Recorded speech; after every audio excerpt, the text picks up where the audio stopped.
సమూహము ఆ దూతతో కూడా ఉండి, సర్వోన్నతమైన స్థలములలో దేవునికి మహిమయు, ఆయనకు ఇష్టలైన మనుషులకు భూమి మీద సమాధానమును కలుగునుగాక అని దేవుని స్తోత్రము చేయుచుండెను. ప్రార్థన చేసుకుందాం.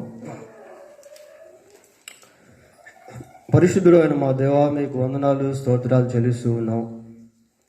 ఆయన మరొక పర్యాయము ప్రభా, మీ పరిశుద్ధమైన వాక్యాన్ని వినే అవకాశాన్ని మాకు ఇచ్చినందుకై మీకు స్తోత్రాలు. ఈ రాత్రి మీరు మాతో ఏదైతే మాట్లాడబోతూ ఉన్నారో దాన్ని గ్రహించే శక్తి మాకు దయచేయండి. దాన్ని మా జీవితానికి అన్వయించుకున్నట్టుకు మీ వాక్యపు కాంతిలో మమ్మల్ని పరిశీలించుకొని ప్రభా నాయన మీకు ఇష్టలుగా జీవించుటకు కృప దయచేయమని మా రక్షకుడైన యేసుక్రీస్తు దివ్యమైన నామములో ప్రార్థన చేస్తున్నాము తండ్రి, ఆమేన్.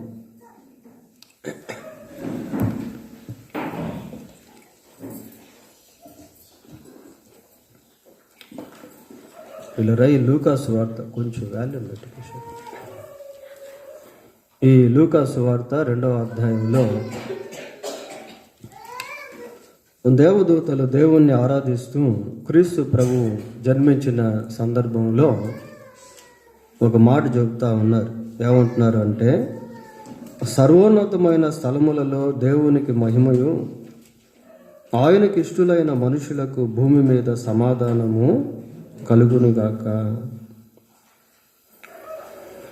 ఆయనకి ఇష్టలైన మనుషులకు భూమి మీద సమాధానము కలుగునుగాక.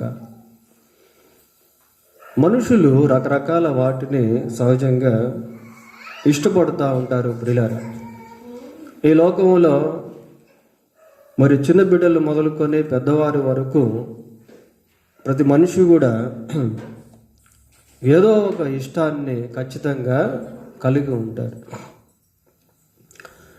పిల్లల గురించి మనం ఆలోచన చేస్తే వాళ్ళు బొమ్మలు ఇష్టపడుతూ ఉంటారు.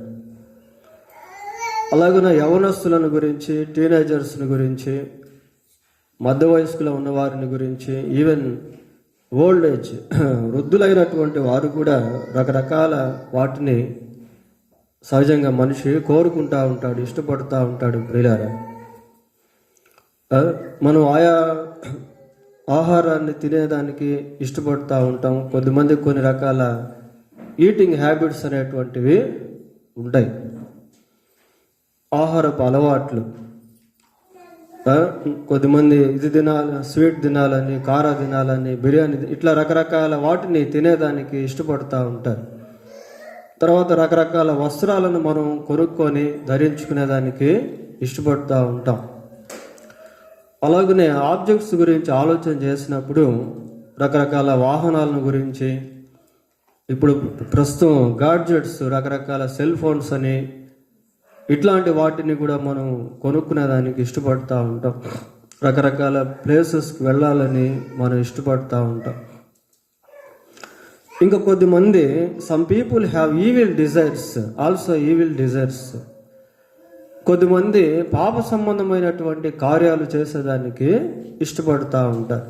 కొద్దిమందికి ఎప్పుడు కలహాలంటే ఇష్టం. ప్రియులారా, మరి కాలేజెస్లో యవనస్తులు కొత్తగా వచ్చినటువంటి వారిని టార్చర్ చేసేటువంటి దానికి ఎక్కువగా ఇష్టపడుతూ ఉంటారు.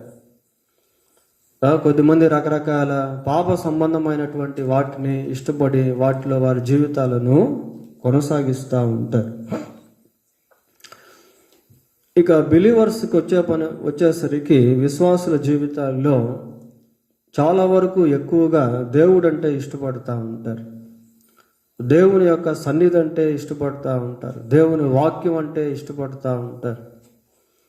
ఇంకా నాస్తికులకి అసలు దేవుడు అంటేనే ఇష్టం అనేది ఉండదు.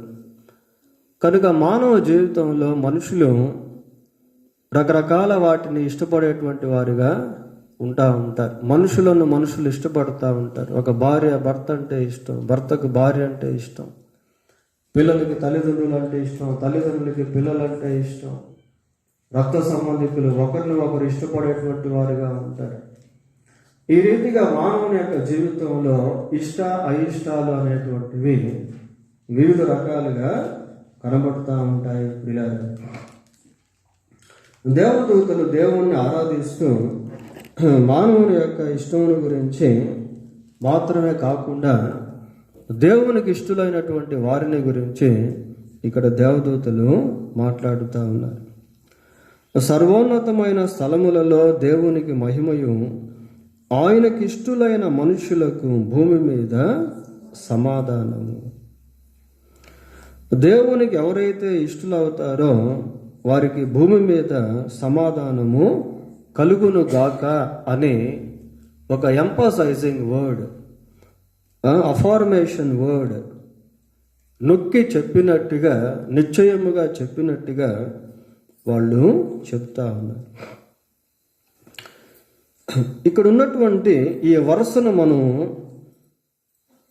ఆయనకి ఇష్టలైన మనుషులకు భూమి మీద సమాధానము, ఈ పదాలన్నీ మనం ఒకసారి జాగ్రత్తగా తీక్షణంగా ఆగి ఆలోచిస్తూ ఉంటే దాంట్లో ఒక విధమైన రక్షణకు సంబంధించిన రిలేటెడ్ వర్డ్స్ అనేవి అక్కడ కనబడతాయి. రక్షణకు సంబంధించిన రిలేటెడ్ వర్డ్స్ అనేవి అక్కడ మనం చూడవచ్చు ప్రియులారా. అసలు ఆ కీర్తనకు ముందు వాళ్ళు ఒక ప్రకటన చేశారు. దేవదూత ప్రకటన చేస్తూ దావీదు పట్టణమందు నేడు ఎవరు పుట్టారు అని చెప్పాడు? రక్షకుడు పుట్టాడు అని చెప్పాడు. రక్షకుడు పుట్టాడు అని చెప్పాడు ప్రియులారా. కనుక ఈ కింద వచనాన్ని కొంచెం లోతుగా మనం ఆగి ఆలోచన చేస్తూ దాన్ని విభజించుకున్నట్లయితే అక్కడ ఒక రక్షణ సందేశం అనేటువంటిది మనకు కనబడుతుంది. దేవునికి ఇష్టలైన మనుషులకు భూమి మీద సమాధానము. హెబ్రీలకు రాసిన పత్రిక 11వ అధ్యాయము 6వ వచనాన్ని ఒకసారి చదువుదాం. విశ్వాసము లేకుండా దేవునికి ఇష్టడై ఉండుట అసాధ్యము. ఇక్కడ మనకు ఒక పదం దొరుకుతా ఉంది ప్రియులారా. ఏందది? విశ్వాసము అనేది. విశ్వాసము లేకుండా ఏ వ్యక్తి కూడా దేవునికి ఇష్టడుగా ఉండలేడు. ఏ వ్యక్తి కూడా దేవునికి ఇష్టడుగా ఉండలేడు. ఆయనకి ఎవరు ఇష్టలు అంటే ఆయన యందు విశ్వాసం ఉంచేటువంటి వారు ఆయనకి ఇష్టలు. ఆయనకి ఇష్టలైన మనుషులకు అంటున్నాడు. మనుషులు అంటే యూనివర్సల్ అన్నమాట. హూ ఎవర్ దే మేబీ, వాళ్ళు ఎవరైనప్పటికీ సరే, వాళ్ళు బౌద్ధులైనా, జైనులైనా, హిందువులైనా, మహమ్మదీయులైనా, యూదులైనా, క్రైస్తవులైనా, నాస్తికులైనా, మానవ జాతికి సంబంధించిన వారు ఎవరైనప్పటికీ కూడా వాళ్ళంతా మనుషులే. ఏ మనిషి అయితే దేవుని యందు విశ్వాసం ఉంచుతాడో ఆ మనిషి దేవునికి ఇష్టడుగా మారుతాడు. భూమి మీద సమాధానము అనేది మనం చూస్తూ ఉన్నాము ప్రియులారా. ఒక మనిషి దేవుని యందు విశ్వాసం ఉంచినప్పుడు మొట్టమొదటిగా ఆ వ్యక్తికి పాప క్షమాపణ అనేటువంటిది కలుగుతుంది. దేని విషయంలో విశ్వసించాలి అనేది కూడా ఇంపార్టెంట్. కొద్దిమందికి దేవుడు అంటే విశ్వాసం ఉంటుంది, కానీ దేని విషయంలో విశ్వాసం ఉంచాలో అనేది తెలియకుండా ఉంటారు. ముఖ్యంగా ఇక్కడ రక్షకుని గురించి మనం సందేశాన్ని విన్నాము ప్రియులారా. అంటే రక్షణ విషయంలో దేవుని యందు విశ్వాసము ఉంచాలి. అదే పేతురు అంటాడు. ఏమంటాడంటే, మీరు చూడకయే ఆయన యందు విశ్వాసం ఉంచిరి, మీ విశ్వాసమునకు కలుగు ఫలము అనగా ఆత్మరక్షణ పొందొచ్చు అని పేతురు రాసిన మొదటి పత్రిక 1వ అధ్యాయం బహుశా 8వ వచనంలో అనుకుంటాను ప్రియులారా, అక్కడ మాటలు ఉంటాయి. ఒక మనిషి యేసుక్రీస్తునందు విశ్వాసం ఉంచుట వలన పాప క్షమాపణ, ఆత్మరక్షణ అనేవి పొందుతాడు. భూమి మీద ఉండగానే ఆ వ్యక్తికి సమాధానం అనేది కలుగుతుంది. ఈ భూమి మీద అనేది కూడా ఒక మంచి ఎక్స్ప్రెషన్ ఇది. చూడండి, మార్కు సువార్త 2వ అధ్యాయము మార్కు సువార్త 2వ అధ్యాయము 10వ వచనం చదువుకుందాం. అయితే పాపములు క్షమించుటకు భూమి మీద మనుష్య కుమారునికి అధికారము కలదు. పాపములు క్షమించుటకు భూమి మీద మనుష్య కుమారునికి అధికారము కలదు పిల్లలు. అంటే మనిషి భూమి మీద ఉండగానే యేసుక్రీస్తునందు విశ్వాసం ఉంచి పాప క్షమాపణ పొందుకోవాలి.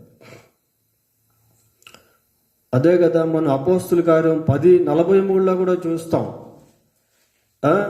ఏమనుంది అక్కడ 10:43లో? ఆయనందు విశ్వాసం ఉంచువాడు ఎవడో వాడు ఆయన నామము మూలముగా పాప క్షమాపణ పొందును. పాపములు క్షమించుటకు మనుష్య కుమారునికి భూమి మీద అధికారము కలదు. Jesus shed his holy blood on the earth alone. భూమి మీద మాత్రమే యేసుక్రీస్తు యొక్క రక్తములో ఉన్న శక్తి పనిచేస్తుంది ప్రియులారా. యేసయ్య భూమి మీద తన రక్తాన్ని చిందించాడు. పరలోకంలో యేసు ప్రభు రక్తం చిందించలేదు. He did not shed his blood in heaven. యేసుక్రీస్తు ప్రభు భూమి మీద మరణించాడు కనుక, భూమి మీద తన రక్తాన్ని చిందించాడు కనుక, మనిషి భూమి మీద సజీవముగా ఉన్నప్పుడే ప్రభువునందు విశ్వాసం ఉంచి ఆ రక్తము ద్వారా పాప క్షమాపణ పొందుకోవాలి. ఇది తెలుసుకోవాల్సినటువంటి సత్యము ప్రియులారా. ప్రజలందరికీ కలగబోవు మహా సంతోషకరమైన శుభవర్తమానం. అంటే ఇది ఎవరికి సంబంధించింది అంటే ప్రజలందరికీ కూడా సంబంధించింది. ప్రజలందరూ కూడా మారు మనసు పొందాలి.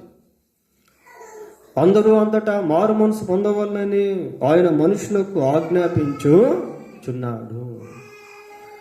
కాబట్టి మనిషి భూమి మీద ఉండగానే యేసుక్రీస్తునందు విశ్వాసం ఉంచినప్పుడు ఆ వ్యక్తి దేవునికి ఇష్టడుగా మారుతాడు.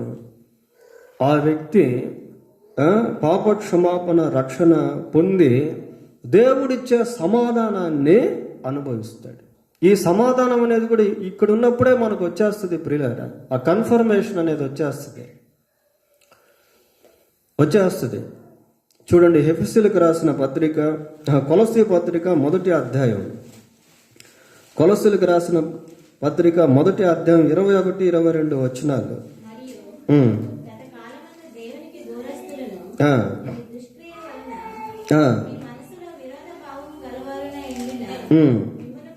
మిమ్మును కూడా తన సన్నిధిని పరిశుద్ధులుగాను నిర్దోషులుగాను నిరపరాధులుగాను నిలవబెట్టుటకు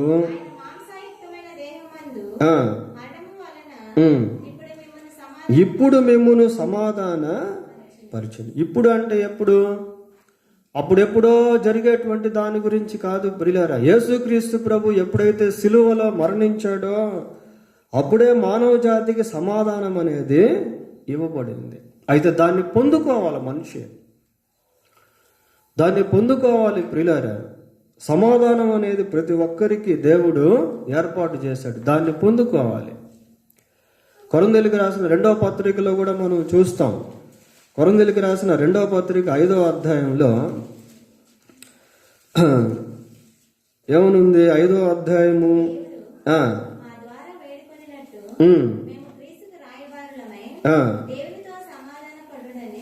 ఒక్క నిమిషమా, 19 చదవండి. 19 అదేమనగా దేవుడు వారి అపరాధములను వారి మీద మోపక క్రీస్తునందు లోకమును తనతో సమాధాన పరుచుకొనొచ్చు. క్రీస్తునందు లోకమును తనతో సమాధాన పరుచుకొనొచ్చు. ఆ సమాధాన వాక్యమును మాకు అప్పగించింది. అది ప్రియులారా. కాబట్టి ఎవరైతే ఈ భూమి మీద ఉండగానే యేసుక్రీస్తునందు విశ్వాసం ఉంచి పాప క్షమాపణ పొందుకుంటారో, క్రీస్తు ప్రభు యొక్క రక్తంలో కడగబడతారో, వాళ్ళకి హృదయంలో సమాధానం అనేది వచ్చేస్తుంది. ఇంకా వాళ్ళకి మేము చనిపోయిన తర్వాత నరకానికి వెళ్తాము, మాకు అంతిమ తీర్పు ఉంటుంది, ఇవన్నీ ఇంకేం ఉండదు, భయం అనేది ఉండదు. క్రీస్తునందు విశ్వాసం ఉంచువానికి తీర్పు తీర్చబడదు అని యోహాను సువార్తలో మనము చూస్తాం ప్రియులారా. సరే, ఇది ప్రాముఖ్యమైంది. పోతే దేవునికి ఇష్టడిగా ఉండుట ఎలాగా, ఇది మొదటిగా మనం చూసాం. ఇలాగా ప్రభువునందు విశ్వాసం ఉంచడం వల్ల మన జీవితంలో పాప క్షమాపణ అనేది పొందుకుంటాం. ప్రభువునందు విశ్వాసం ఉంచడం వల్ల మన ఆత్మకు రక్షణ అనేది కలుగుతుంది. మనం దేవుని యొక్క రాజ్యానికి వారసులంగా మారుతాము ప్రియులారా. కేవలం ఈ ఆత్మరక్షణ అనేదే కాకుండా ఈ భూమి మీద ఉన్నటువంటి దినాల్లో ప్రభువుకు మనం ఇష్టలుగా జీవిస్తూ ఉన్నప్పుడు మన జీవితాల్లో అనేకమైనటువంటి మేలులను కూడా అనుభవించేవారంగా ఉంటాం. సరే, ఆయనకి ఇష్టలుగా జీవించటం ఎలాగా, ఆయనకి ఇష్టలుగా జీవిస్తూ ఉన్నప్పుడు మనం పొందుకునేటువంటి మేలులు ఎలాగుంటాయి, ఇలాంటి విషయాలు కొన్ని మనము పరిశీలిద్దాం. సమూయేలు 2వ గ్రంథం 22వ అధ్యాయం. సమూయేలు 2వ గ్రంథం 22వ అధ్యాయం 20వ వచనం చూడండి. నేను ఆయనకు ఇష్టడను గనుక ఆయన నన్ను తప్పించెను. ఎవరు చెప్తున్నారు ఈ మాటలు? దావీదు చెప్తా ఉన్నాడు. ఏ సమయంలో చెప్పాడు, ఏ సందర్భంలో చెప్పాడు? మొదటి వచనంలో మనకు కనబడుతుంది. ఏమనుంది అక్కడ? సౌలు చేతిలో నుండి, తన శత్రువులందరి చేతిలో నుండి తప్పించిన దినమున ఈ కీర్తన రాస్తాడు. అప్పుడు చెప్తా ఉన్నాడు, ఏమని చెప్తున్నాడు? నేను ఆయనకి ఇష్టడను గనుక ఆయన నన్ను తప్పించాడు, శత్రువుల చేతిలో నుండి తప్పించాడు. ప్రియులారా, దావీదు యొక్క జీవితంలో చాలా చాలా అపాయాలు అనేటువంటివి చోటు చేసుకున్నాయి. మరి ఒకసారి సింహము నోట నుండి దేవుడు దావీదును కాపాడాడు. ఎలుగుబంటు నుండి కూడా దావీదును దేవుడు కాపాడాడు. ఇవన్నీ మనం దావీదు యొక్క టెస్ట్ మనీలో చూస్తాం. తరువాత సౌలు పలుమార్లు దావీదును చంపాలనే ప్రయత్నం చేసినప్పుడు దేవుడు దావీదును కాపాడాడు. కేవలం సౌలు అనేదే కాకుండా అక్కడ ఇంకా ఏమని చూస్తున్నాం? శత్రువులు అందరూ చూస్తున్నాం ప్రియులారా. అజానుభావుడుగా ఉన్నటువంటి గొల్యాతు చేతిలో నుంచి కూడా దేవుడు దావీదును కాపాడాడు, తప్పించాడు. So God has protected David from many dangerous things, from many enemies. అనేక శత్రువుల చేతిలో నుండి, అనేక అపాయముల్లో నుండి, విపత్తుల్లో నుండి దేవుడు దావీదును తప్పిస్తూ వచ్చాడు. ఎందుకు? దావీదు దేవునికి ఇష్టడుగా ఉన్నాడు. అపోస్తలుల కార్యములు 13వ అధ్యాయం 22వ వచనం ఒకసారి చూడండి. 13:20. అతన్ని తొలగించి దావీదును వారికి రాజుగా ఏర్పరచెను, మరియు ఆయన కనుగొన్నాను. అతడు ఎలా ఉన్నాడట? నా ఇష్టానుసారుడైన మనుషుడు. ఎంత మంచి అద్భుతమైన సాక్ష్యం దేవుడు దావీదును గురించి ఇచ్చాడు చూడండి ప్రియులారా. కాబట్టి మన జీవితంలో అసలు దేవునికి ఇష్టంగా జీవించడం ఎలాగా అనేది మనకు అర్థమైతే ఆ రీతిగా జీవించేదానికి అవకాశం అనేది ఉంటుంది ప్రియులారా. దావీదు దేవుని ఇష్టానుసారంగా జీవించగలిగాడు. ఎలాగా అంటే దేవునికి ఎలా జీవిస్తే ఇష్టమో అన్నది దావీదు ఎరిగి ఉన్నాడు ప్రియులారా. ఇది చాలా అవసరం. దేవునికి ఇష్టడిగా జీవించటం వలన అనేక మేలులు దావీదు తన జీవితంలో అనుభవించాడు. సరే, సామెతల గ్రంథం 11వ అధ్యాయం, సామెతల గ్రంథం 11వ అధ్యాయం 1వ వచనం ఒకసారి చదువుదాం. దొంగ త్రాసు యెహోవాకు హేయము, సరి అయిన గుండు ఆయనకి ఇష్టము. ఇది సందర్భం ఏంటి అంటే, ఇది ఏదో ఒక వ్యాపారానికి సంబంధించినటువంటిదిగా ఇక్కడ మనము చూస్తూ ఉన్నాం ప్రియులారా. దొంగ త్రాసు యెహోవాకు హేయము, సరి అయిన గుండు ఆయనకు ఇష్టము. అంటే నీతిగాను న్యాయముగాను జీవించుట అనేది దేవునికి ఇష్టం. ప్రియులారా, నీతి న్యాయములతో జీవించడం, యథార్థంగా జీవించడం, కల్తీ లేనటువంటి జీవితాన్ని జీవించడం, ఇవన్నీ కూడా దేవునికి ఇష్టం. చేసేటువంటి వ్యాపారాల్లో, చేసేటువంటి పనుల్లో సత్యముతో కూడినటువంటి జీవితము ప్రియులారా, న్యాయముతో కూడినటువంటి జీవితం. దొంగ త్రాసు యెహోవాకు హేయము. చూడండి, ఈ రోజుల్లో పరిస్థితి ఎలాగుంది అంటే ఏది ఒరిజినల్లో ఏది డూప్లికేట్ అనేది తెలియదు. కొన్నిసార్లు డూప్లికేట్ కూడా ఒరిజినల్ కంటే బాగా కనిపించేటువంటి దినాల్లో మనం ఉంటున్నాం ప్రియులారా. మోసకరమైనటువంటి కార్యక్రమాలు ఈ రోజుల్లో ఎక్కువగా అయిపోయినాయి. పసిబిడ్డలు తాగే పాలు దగ్గర నుంచి ధరించే వస్త్రాలు, తీసుకునేటువంటి మందులు, మెడిసిన్లు అన్ని ఇట్లా కూడా దాదాపుగా ఈ కల్తీ అనేటువంటిది రావడం మనము చూస్తాం. అంటే నీతి గల జీవితాన్ని, న్యాయముతో కూడిన జీవితాన్ని జీవించుట అనేది దేవునికి ఇష్టం. 21వ అధ్యాయం సామెతల గ్రంథం 3వ వచనం చూడండి. నీతి న్యాయములను అనుసరించి నడుచుకొనుట బలులను అర్పించుట కంటే యెహోవాకు ఇష్టం.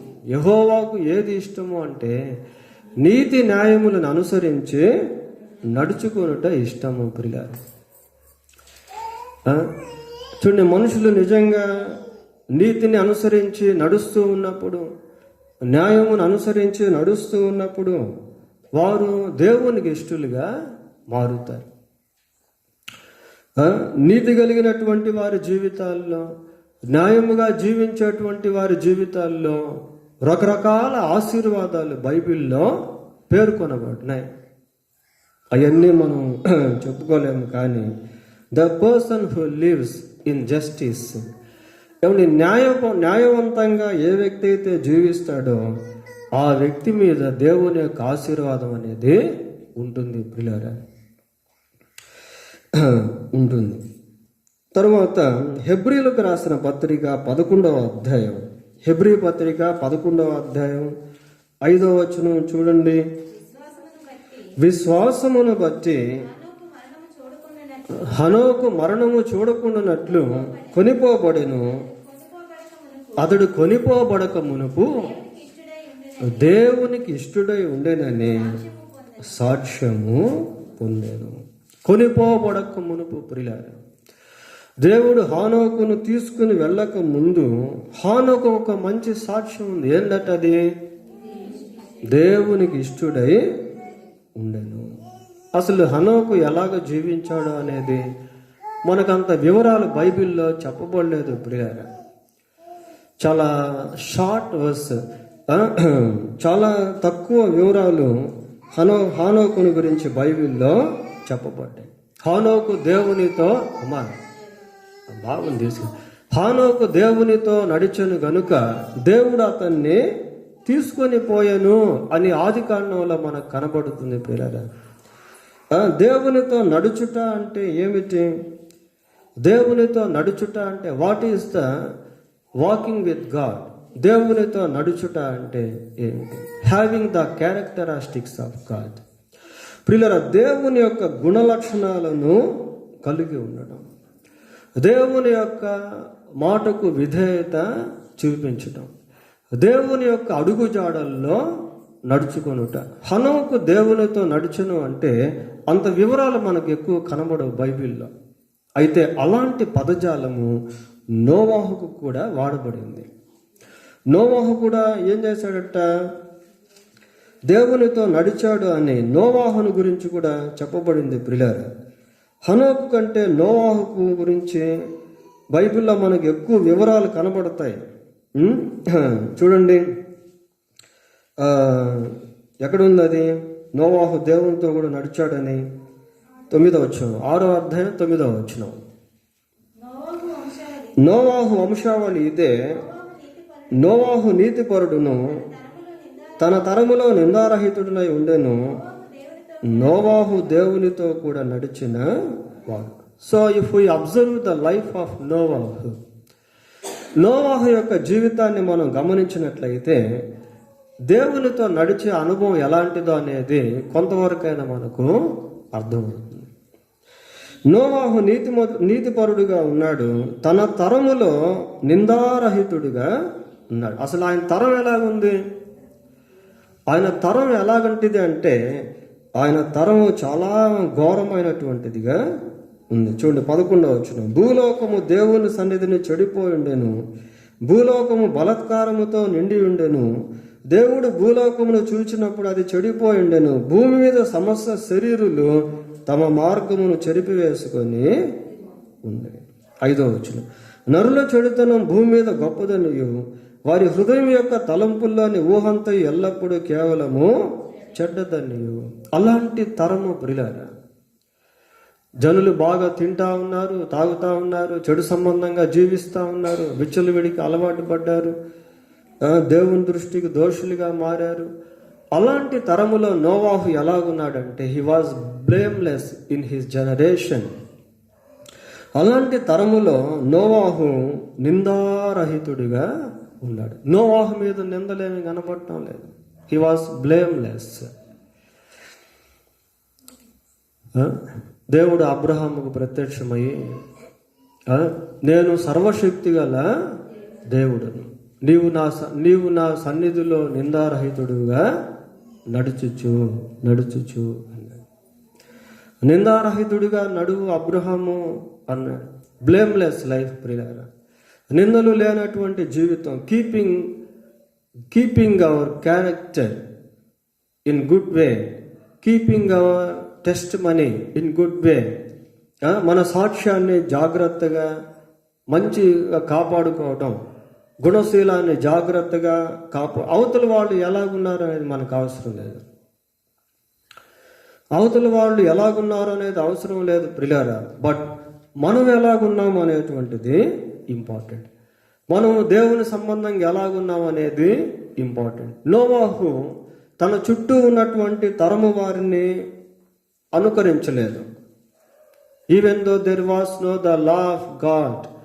ఆ రోజుల్లో దేవుని యొక్క ధర్మశాస్త్రం లేకపోయినప్పటికీ, ఇంకా ఇవ్వబడకపోయినప్పటికీ నోవాహు ఎలాగున్నాడు? నిందారహితుడిగా జీవిస్తా ఉన్నాడు. కనుక వాకింగ్ విత్ గాడ్, దేవునితో నడుచుట అనేది దేవునికి ఇష్టమైనటువంటి ప్రక్రియ.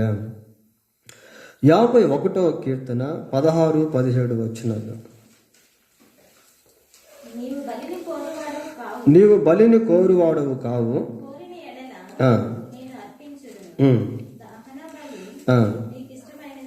కాదు, విరిగిన మనస్సే దేవునికి ఇష్టమైన బలులు. దేవా, విరిగి నలిగిన హృదయమును నీవు అలక్ష్యము చేయి. విరిగిన మనస్సే దేవునికి ఇష్టమైన బలి అట ప్రియులారా. సహజంగా ఓల్డ్ టెస్టిమెంట్లో బలులు దేవునికి ఇష్టముగా ఉన్నట్టు మనము చూస్తాం. అలాగని నిజంగా ఆయన బలిని కోరేవాడు కాదు. మానవుడు దేవునికి విరోధంగా జీవించటం వలన కొన్ని బలులు ప్రవేశపెట్టాల్సి వచ్చాయి. ఇక్కడేమని చూస్తున్నాం? విరిగిన మనసే దేవునికి ఇష్టమైన బలి. ఇక్కడ మనం నేర్చుకోవాల్సింది ఏంటి అంటే అంతరంగంలో దీనత్వం అనేది కలిగి ఉండాలి. విరిగిన మనస్సు అనేది బయటకు కనిపించేది కాదు ప్రియులారా, అది అంతరంగానికి సంబంధించింది. విరిగి నలిగిన హృదయం అనేది బయటకు కనిపించేది కాదు. కొన్నిసార్లు మన వైఖరి ఎలాగుంటుందంటే బాహ్యంగా దీనంగా కనిపిస్తూ ఉంటాము. ఏదో మాసిపోయిన బట్టలు లేకపోతే పాత బట్టలు వేసుకొని తర్వాత మన మాటలు మన వైఖరి ఏదో దీనంగా ఉన్నట్టు అనిపిస్తూ ఉంటుంది. కానీ హృదయంలో కొన్నిసార్లు గర్వం అనేటువంటిది, అంతరంగంలో కొన్నిసార్లు అహం అనేటువంటిది పనిచేస్తూ ఉంటుంది. అలా కాదు. బాహ్య సంబంధమైనటువంటిది కాదు, కానీ ఇది అంతరంగానికి సంబంధించిన బలి. విరిగిన మనస్సే దేవునికి ఇష్టమైన బలి అని మనం చూస్తూ ఉన్నాం. కనుక అంతరంగంలో నలుగుదల అనేది కావాలి. అంతరంగంలో నుండి నా, నేను, నాది, నాకు అనేవి వెళ్ళిపోవాలి. అది మనం నేర్చుకోవాలి ప్రియులారా. అంతరంగంలో సౌందర్యాన్ని మనం పొందుకోవాలి. అంతరంగంలో దీనత్వాన్ని మనం ధరించుకోవాలి. అంతరంగంలో తగ్గింపు అనేటువంటిది మనం కలిగి ఉన్నట్లయితే ఆటోమేటిక్గా బాహ్యంగా అది వచ్చేస్తుంది. క్షమించే మనసు వచ్చేస్తుంది. గర్వం లేకుండా, అహంకారం లేకుండా జీవించే మనసు వచ్చేస్తుంది. అహంభావం లేకుండా జీవించే మనసు వచ్చేస్తుంది. నేను, నాది, నాకు అనేది లేకుండా జీవించే మనసు అనేది వచ్చేస్తుంది. Then we will become humble even in outward appearance. బాహ్య సంబంధమైనటువంటి దాంట్లో కూడా మనం ఆ యొక్క దీనత్వాన్ని కలిగిన వారంగా ఉంటాం. అక్కడ అది దేవుడు కోరుకునేటువంటి వాడిగా ఉన్నాడు. మనం ఎప్పుడైతే దేవుణ్ణి కలిగి జీవిస్తూ ఉంటామో మన జీవితంలో మన సాక్ష్యం సరిగా ఉంటుంది, మన గుణలక్షణాలు సరిగా ఉంటాయి, మన ప్రవర్తనలో నీతి న్యాయాలు ఉంటాయి. ఇవన్నీ మనుషులు చూసినప్పుడు మనం ఏమవుతామంటే దేవునికి ఇష్టమే కాదు, మనుషులు కూడా మనల్ని ఇష్టపడేటువంటి వారుగా మారుతారు. అలాంటి వాళ్ళు బైబిల్ ఎంతోమంది ఉన్నారు. ఒక ఆయన్ని మనం చూద్దాం. ఎస్తేరు గ్రంథం 10వ అధ్యాయం. ఎస్తేరు గ్రంథం 10వ అధ్యాయం 3వ వచనాన్ని చదువుకుందాం. యూదుడైన మొర్దెకై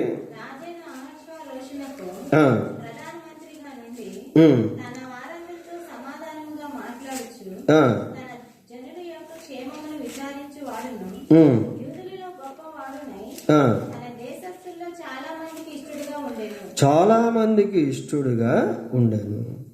ప్రియులారా, ఇక్కడ మొర్దెకైను గురించి ఒక మంచి సాక్ష్యాన్ని మనము వింటా ఉన్నాం. యూదుడైన మొర్దెకై రాజైన అహష్వేరోషునకు ప్రధాన మంత్రిగా నుండి తన వారందరితో సమాధానముగా, ప్రియులారా, ఇది ఎందుకు ఇష్టడై ఉన్నాడు అనే దానికి ఈ ముంగుర్తులు అన్నమాట. తన వారందరితో ఎలాగున్నాడు? సమాధానంతో మాట్లాడుతాం. ఎక్కడ గొడవలు, కొట్లాటలు, తగువులు, కలహాలు ఇలాంటివి ఏమీ లేవు. తన వారందరితో సమాధానముగా మాట్లాడొచ్చు. తన జనుల యొక్క క్షేమమును విచారించువాడను. He loves his people. He has a good fellowship with his people. యూదుల్లో గొప్పవాడునై తన దేశస్థులలో చాలా మందికి ఇష్టడుగా ఉండేది. దేశస్థుల్లో అంటున్నాడు ప్రియులారా, అంటే ఆ దేశంలో యూదులు కాని వాళ్ళు కూడా ఉన్నారు. అహష్వేరోషు కాలంలో యూదులు కానటువంటి వాళ్ళు కూడా 127 సంస్థానాలని మనం అక్కడ చూస్తాం ఎస్తేరు గ్రంథంలో. ప్రియులారా, హిందూ దేశం కూడా ఉంది అక్కడ. హిందూ దేశం మొదలుకొని కూషు దేశం వరకు 127 సంస్థానాలు అతను పరిపాలించినట్టుగా చూస్తాము ప్రియులారా. అహష్వేరోషు మొర్దెకై యొక్క స్థితిగతులు మనం ఆలోచన చేస్తే, మొర్దెకై చూసేదానికి అంత దర్జా హుందాగా కనిపించే వ్యక్తి కాదు, సామాన్యమైన వ్యక్తిగా ఉండేవాడు. అయితే అతని లోపల ఆత్మ సంబంధమైనటువంటి మంట, అగ్ని అనేది మండుతూ ఉండేది ప్రియులారా.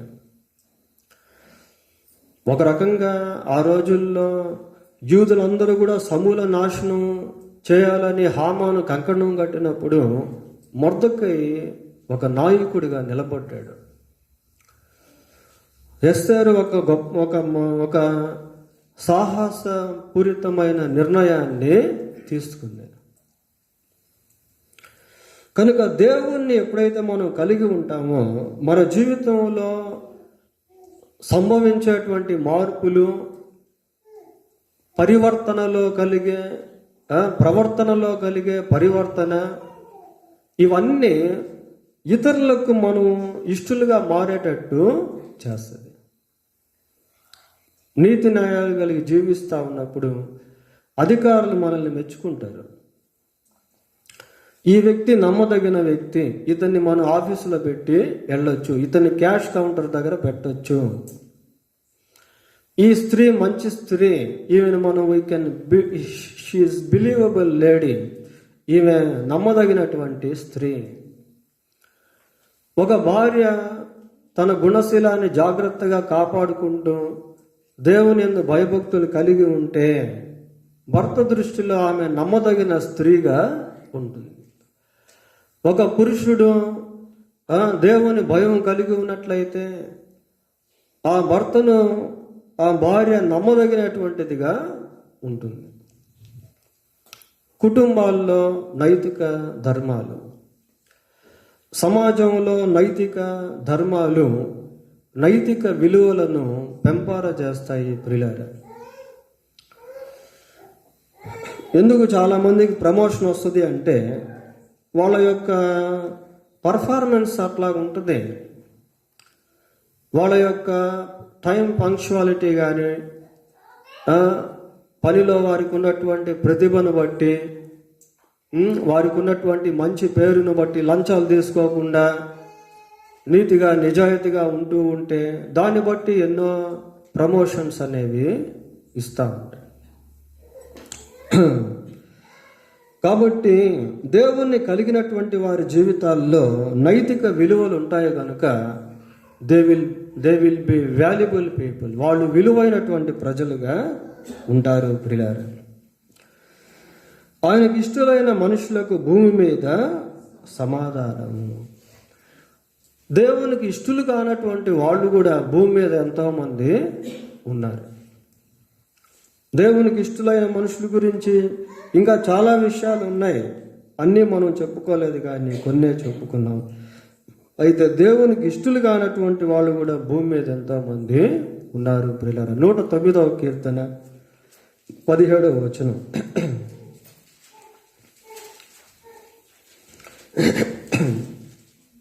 109వ కీర్తన 17వ వచనం. శపించుట వానికి ప్రీతి గనుక అది వాని మీదకు వచ్చి ఉన్నది, దీవెన యందు వానికి ఇష్టము లేదు గనుక అది వానికి దూరమాయను. శపించుట ఏమని చదువుతున్నాము? ఇంకోసారి చదవండి. శపించుట వానికి ప్రీతి కనుక అది వాని మీదకి వచ్చి ఉన్నది, దీవెన యందు వానికి ఇష్టము లేదు కనుక అది వానికి దూరమాయను. శాపము, దీవెన. దీవెన దేవునికి సంబంధించింది ప్రియులారా. ఈ వ్యక్తి ఏం చేస్తున్నాడు అంటే భక్తిహీనుల గురించి విషయాలు ఇక్కడ చెప్పబడతా వస్తూ ఉన్నాయి. శపించుట వానికి ప్రీతి కనుక అది వాని మీదకి వచ్చి ఉన్నది. కొద్దిమందికి దేవుడు అంటే ఇష్టం ఉండదు, దేవుని సన్నిధి అంటే ఇష్టం ఉండదు, దేవుని దీవెన అంటే ఇష్టం ఉండదు ప్రియులారా. కాబట్టి వారి జీవితాల్లో శాపాలు వెంటాడుతూ ఉంటాయి. Instead of receiving the blessing of God they are seeking curse. దేవుని యొక్క ఆశీర్వాదాలు వెతికేదానికి బదులు శాపాన్ని కొని తెచ్చుకునేటువంటి వాళ్ళుగా ఉంటారు. ఆదికాండం 4వ అధ్యాయం 13వ వచనం చూడండి. అందుకు కయీను, నా దోష శిక్ష నేను భరింపలేని గొప్పది, నేడు ఈ ప్రదేశము నుండి నన్ను వెళ్ళగొట్టితివి. ఏమంటున్నాడు? నీ సన్నిధికి రాకుండా వెలివేయబడి దిగులు పడుచు భూమి మీద దేశ దిమ్మరిని ఉంటాను. ఎవరు అంటున్నారు ఈ మాటలు? కయీను దేవునితో ఈ మాటలు అంటున్నాడు. ప్రియులారా, బైబిల్ని మనం గమనిస్తే నిజంగా దేవుడు కయీన్ని చాలా ప్రేమించాడు. దేవుడు హేబేలుతో మాట్లాడినట్టు లేదు కానీ కయీన్తో మాట్లాడినట్టుంది. దేవుడు కయీన్తో మాట్లాడాడు ప్రియులారా. ఎంత చక్కగా మాట్లాడాడు తెలుసు. కయీను హేబేల్ని చంపక ముందే దేవుడు కయీనుతో మాట్లాడాడు. చూడండి 5వ వచనం, మనం 6వ వచనం చదివితే, యెహోవా కయీనుతో, నీవు కోపమేలా, ముఖము చిన్నబుచ్చుకొని ఉన్నావేమి, నీవు సత్క్రియ చేసినడల తల ఎత్తుకొనవా. ఏమంటే ఇంకా చంపల తమ్ముడిని. తన తమ్ముడైన హేబేలును చంపక ముందే దేవుడు కయీనుతో మాట్లాడుతూ ఉన్నప్పటికీ కయీను లొంగటం లేదు ప్రియులారా. కయీను తన ప్రవర్తన దిద్దుకోవటం లేదు, తన కోపాన్ని మానుకోవటం లేదు. కోపం చివరికి ద్వేషం అయింది, ద్వేషం చివరికి అతన్ని హంతకునిగా మార్చేసింది. చంపక ముందు దేవుడు కయీనుతో మాట్లాడాడు, చంపిన తర్వాత కూడా దేవుడు కయీనుతో మాట్లాడాడు. చంపిన తర్వాత ఏం మాట్లాడాడు? నీ తమ్ముడైన హేబేలు ఎక్కడ? దేవునికి తెలుసు ఏం జరిగిందన్న సంగతి, దేవునికి తెలుసు అన్న సంగతి కయీనుకు కూడా తెలుసు ప్రియులారా. కయీను ఒప్పుకోవాల్సింది, అయ్యా నేనే నా తమ్ముడిని చంపేశాను, నన్ను క్షమించు అనాల్సిన దానికి బదులు రెబల్గా ఏమంటున్నాడు, నేను నా తమ్మునికి కావలివాడు. చూడండి ఎట్లాగుందో మాటలు. He did not seek the deliverance from God. దేవుని విడుదల కోరుకోకుండా ఏమంటాడంటే, ఏమని చెప్తున్నాడు, నేను భూమి మీద దేశదిమ్మరినై ఉంటాను, నీ సన్నిధికి రాకుండా వెలివేయబడి దిగులు పడుచు భూమి మీద దేశదిమ్మరినై ఉంటుంది. ఆ వర్డ్స్ చూడండి ఎలాగుందో. నేను దిగులు పడుతూనే ఉంటాను, భూమి మీద దేశదిమ్మరిగానే ఉంటాను, నాకు నీ క్షమాపణ అసలు అవసరం లేదు, నీతో సహవాసమే నాకు అవసరం అంటే ఆ విధానంలో ఉంది ఆ వే ఆఫ్ టాకింగ్ అనేటువంటిది. కొద్దిమంది జీవితాలు అలాగే ఉంటాయి ప్రియులారా. దేవుణ్ణి ఇష్టపడకుండా వారి జీవితాల్లో ఎన్నో కష్టాలు అనేటువంటివి తెచ్చుకుంటారు. దేవునితో సమాధాన పడకుండా, దేవుని మాట్లాడుతూ ఉన్నప్పటికీ గ్రహింపకుండా వారి జీవితాల్లో అనేక నష్టాలు తెచ్చుకుంటాం. సామెతల గ్రంథం 1వ అధ్యాయం 29వ వచనం కూడా చూడండి. 1వ అధ్యాయం 29వ వచనం.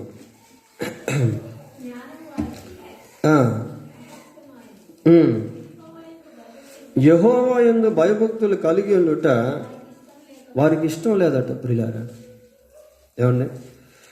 యెహోవా యందు భయభక్తులు కలిగి ఉండుట వారికి ఇష్టం లేదు. జ్ఞానం వల్ల అసహించుకుంటా ఉంటారు. ఆ 1వ అధ్యాయంలో మనం చూస్తే, జ్ఞానం లేని వాళ్ళారా, ఎంతకాలం మీరు జ్ఞానం లేని వాళ్ళుగా ఉంటారు, బుద్ధిహీనులారా మీరు ఎంతకాలం బుద్ధిహీనులుగా ఉంటారు అని దేవుడు చాలా స్పష్టంగా వాళ్ళతో మాట్లాడుతూ వచ్చాడు ప్రియులారా. 22వ వచనం చదివితే అక్కడ ఆ మాటలు మనము చూస్తాం. అపహాసకులారా మీరెన్నాళ్ళు అపహాస్యం చేయొచ్చు ఆనందిస్తారు అని చెప్తూ 24లో అంటాడు. 23వ వచనం, నా గద్దింపు విని తిరగండి, ఆలకించుడి, నా ఆత్మను మీ మీద కుమ్మరిస్తాను. ఇంతగా చెప్తా ఉన్నా కూడా వాళ్ళు వింటం లేదు ప్రియులారా. నేను పిలువగా మీరు వినకపోతిరి, నా చేయి చాపగా ఎవరినో లక్ష్య పెట్టకపోయారు. ఇలాంటి స్థితిలో కూడా ఎంతోమంది జీవిస్తూ ఉంటారు. ఇది ఒక వంతు అయితే, రెండవది దేవుని పైనే తిరుగుబాటు చేస్తూ ఆయనకి ఇష్టం లేకుండా జీవిస్తూ ఉంటారు పిల్లారా. ఇది ఇంకా ఘోరమైనటువంటి స్థితి ప్రజెంట్ డేస్లో జరుగుతూ ఉన్నాయి. ఈ మధ్య యాంటీ కన్వర్షన్ బిల్లు తీసుకొచ్చి గందరగోళం చేస్తున్నటువంటి దినాలు ఇవి. ఇట్లాంటి వాళ్ళు కూడా ఉన్నారు, దేవునికి ఇష్టలు కానటువంటి వాళ్ళు. చూడండి, దశలోనికి రాసిన 1వ పత్రిక 2వ అధ్యాయం 16వ వచనం. ఆ యూదులు తమ పాపములను ఎల్లప్పుడూ సంపూర్తి చేయుటకై ప్రభువైన యేసును ప్రవక్తలను చంపి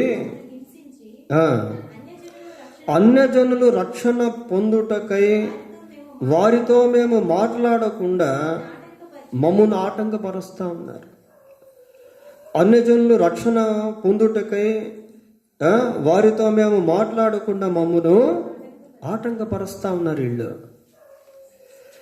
మేము మాట్లాడితే అన్యులు రక్షణ పొందుతారు. వీళ్ళు ఏం మాట్లాడతారు? మేము సిలువ వేయబడిన క్రీస్తును ప్రకటించుచున్నాం, మేము పునరుద్ధానుడైన క్రీస్తును ప్రకటించుచున్నాం. యేసుక్రీస్తు యొక్క సిలువ మరణ పునరుద్ధానాలు మనిషికి అర్థమైతే మనిషి రక్షణ పొందేస్తాడు ప్రియులారా. అలా రక్షణ పొందలేకుండా వీళ్ళు ఏం చేస్తున్నారంటే సేవకులు అన్యులతో మాట్లాడకుండా ఆటంకపరుస్తూ ఉన్నారు. వాళ్ళ గురించి ఏం చెప్పబడింది అక్కడ? ఆటంకపరచుచు దేవునికి ఇష్టలు కాని వారును మనుషులందరికీ విరోధులనై ఉన్నారు. దేవునికి ఇష్టలుగా లేరు వీళ్ళు. దేవుని రాజ్యం కట్టబడకుండా ఆటంకపరిచేటువంటి వాళ్ళు ప్రియులారా, వాళ్ళు దేవునికి ఇష్టలుగా లేరు. పోతే చివరిగా లూకా సువార్త 16వ అధ్యాయం, లూకా రాసిన సువార్త 16వ అధ్యాయం 24వ వచనాన్ని చదువుకుందాం ప్రియులారా. తండ్రివైన అబ్రహామా, నా యందు కనికరపడి తన ఇవేలి కొలను నీళ్ళలో ముంచి నా నాలుకను చల్లార్చుటకు లాజరును పంపుము, నేను ఈ అగ్ని జ్వాలల్లో యాతన పడుచున్నానని కేకలు వేస్తాను. అగ్ని జ్వాలల్లో యాతన పడతా ఉన్నాడు ప్రియులారా. ఎవరి వ్యక్తి? ధనవంతుడు. భూమి మీద ధనవంతుడిగా జీవించి చనిపోయి అతని ఆత్మ పాతాళంలోనికి వెళ్ళిపోయింది. అంటే రక్షణ పొందకుండా చనిపోయాడు ప్రియులారా.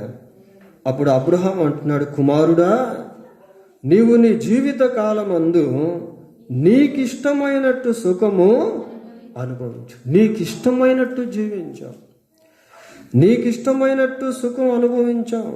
దేవునికి ఇష్టడుగా నీవు మారలేదు, దేవునికి ఇష్టడుగా మారలేదు. భూమి మీద ఉన్నప్పుడే నీవు దేవునికి ఇష్టడుగా ఉన్నట్లయితే ఇదిగో ఈ స్థలానికి నీవు వచ్చుండేవాడివి కాదు. భూమి మీద ఉన్నప్పుడే దేవునికి ఇష్టడుగా మారాలి. అంటే భూమి మీద ఉన్నప్పుడే యేసుక్రీస్తునందు విశ్వాసము ఉంచాలి. ఆయనకి ఇష్టలైన వారికి భూమి మీద సమాధానం. ఈ వ్యక్తి సమాధానం లేదు ప్రియులారా. భూమి మీద ఉన్నప్పుడు ఇతను తన ఇష్టానుసారంగా జీవించి చనిపోయాడు. ఒక రకంగా చెప్పాలంటే పాప క్షమాపణ పొందకుండా చనిపోయాడు.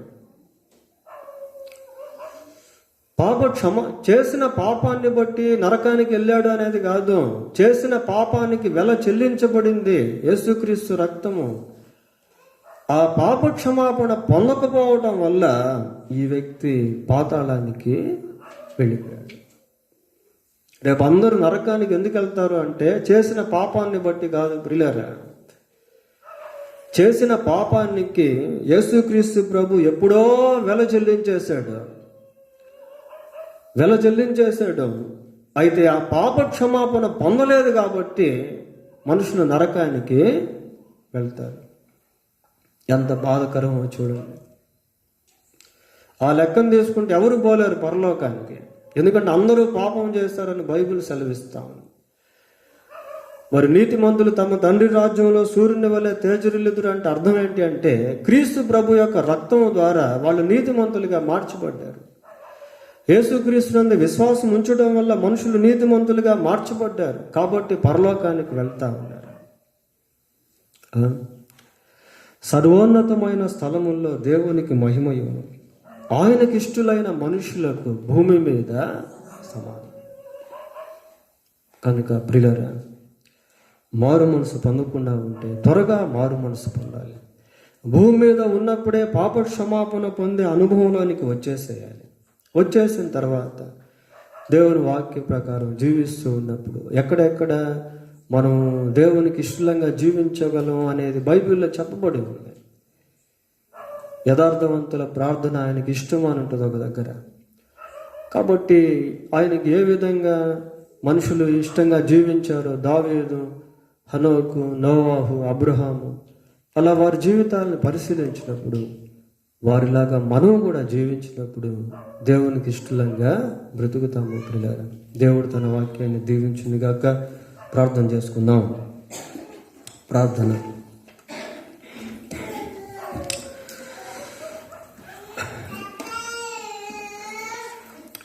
కృపగలిగిన మా తండ్రి, పరిశుద్ధుడు అయిన మా దేవా, మీకు వందనాలు స్తోత్రాలు చెల్లిస్తూ ఉన్నాం నాయన.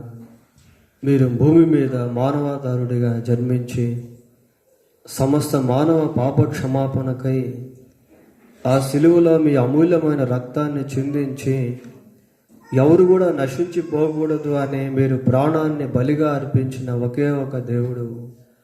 ప్రతి మనిషికి మీ వద్ద క్షమాపణ ఉన్నదే కనుక లోకంలో ఉన్న మనుషులందరూ భూమి మీద ఉండగానే మా ప్రభువా మీ యందు విశ్వాసం ఉంచి సమాధానాన్ని పొందుకొనుటకు, పాపక్షమాపణ అనుభవాన్ని పొందుకొనుటకు సహాయం చేయండి ప్రభువా. మిమ్మును ప్రభువా సంతోషపెట్టేటువంటి వారముగా జీవించుటకు నాయన, మేము ఎక్కడ ఏ విధంగా జీవించుట మీకు ఇష్టమో దాన్ని గుర్తించి ఆ రీతిగా జీవించుటకు, దావీదు వలె భక్తుల వలె జీవించుటకు మాకును సహాయము చేయండి. మీ సన్నిధి మాకు తోడుగా ఉంచమని యేసుక్రీస్తు పరిశుద్ధమైన నామములో ప్రార్థన చేస్తున్నాము తండ్రి. ఆమేన్.